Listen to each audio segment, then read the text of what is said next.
વડોદરા શહેરમાં વધુ એક ઇમારતની દિવાલ ધરાશાયી થવાની ઘટના સામે આવી છે।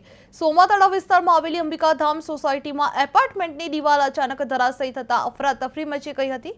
આ બનાવમાં 2 થી વધુ લોકોને ઈજાઓ પહોંચી હતી। જે આ ઘટનાની જાણ થતાં બચાવ ટીમો તાત્કાલિક ઘટનાસ્થળ પર પહોંચી ઉપરના મકાનોમાં ફસાયેલા લોકોને બહાર કાઢવાની કામગીરી હાથ ધરવામાં આવી હતી।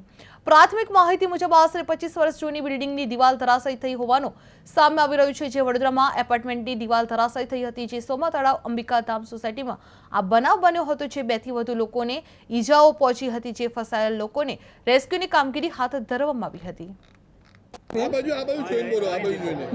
અત્યારે મને બાબાએ મને ફોન કર્યો કે મને કે પપ્પા ગેલેરી પડી ગઈ છે, એટલે અત્યારે લોકો અંદર છે, એટલે દીકરા ઉતર્યા નહીં અત્યારે। એટલે મેં તરત જ આવ્યો, ગેલેરી પડી બપોરે અત્યારે વાત થઈ છે 5 મિનિટ પહેલાં 5 વાગે વાત થઈ કે ગેલેરી રિપેર કરાવવાની છે। તો હું તો કશો વધુ મંજૂર છે આપણે એમ। તો એટલે અત્યારે મને ફોન આવ્યો મને કે પપ્પા આવું થયું, મેં દુકાન બંધ કરીને સીધો ઘરે આવ્યો એમ। આ ગેલેરી રિપેર તો પહેલાં કરાવી વચ્ચે અમે, અત્યારે આજની વાત છે, અત્યારે 5 વાગ્યાની વાત છે એમ કે મને કંઈ ગેલેરી રિપેર કરાવવી પડશે એમ। તો હું કરાવી દઈશ, આપણો વાંધો નહીં, પણ અત્યારે આ 5 વાગે પડી ગઈ, અત્યારે હમણાં પડી ગયેલી વાત છે, બીજું કશું નહીં।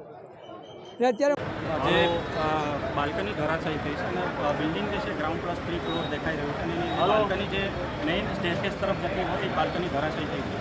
અને જે અમારા વડોદરા ફાયર ઇમરજન્સી સર્વિસ તરફથી પાણીગેટ, ગાજરાવાડી, જીઆઈડીસી અને દાંડિયા બજાર ફાયર સ્ટેશનથી કર્મચારી અધિકારીઓ ઘટના સ્થળે પહોંચી ગયા છે। એમને અમારા લેડર દ્વારા સુરક્ષિત રીતે ઉતારી રહ્યા છે। પ્લસ અમારું જે જીઆઈડીસી ફાયર સ્ટેશનનું બ્રોન્ટો સ્કાયલિફ્ટ 45 મીટર એ પણ આવી ગયું છે। એના દ્વારા અમે એમને કેજ દ્વારા ઉતારી લઈશું। હાલ ફિલહાલ એ બ્રોન્ટોને ઓપરેટ કરવા માટે જે જીપીના જે તારો છે, વાયરો છે, એ નડી રહ્યા છે। એ પ્રક્રિયા ચાલુ છે। બધા સેફ છે, સુરક્ષિત છે અને અમે બધાને સુરક્ષિત રીતે સ્થળાંતર કર્યા છે। કેટલા હજુ કોઈ અંદર ફસાયેલું છે? હજુ પણ એક જે 2 ઘર છે એની અંદર પરિવાર છે, બાળકો જાણવા મળ્યું છે, બાળકો છે, પરિવાર છે, ફેમિલી છે, ઉતારવા માટે અત્યાર સુધી જે મકાન દેખાઈ રહ્યા છે ફર્સ્ટ ફ્લોર, સેકન્ડ ફ્લોર, એ બધા જે મકાનોમાંથી અમે રેસ્ક્યુ કર્યા। અચ્છા, એ ટ્યુશન ક્લાસીસનું પણ બોર્ડ મારેલું છે, અંદર કોઈ બાળકો અભ્યાસ માટે આવ્યા હતા એવું કશું હતું?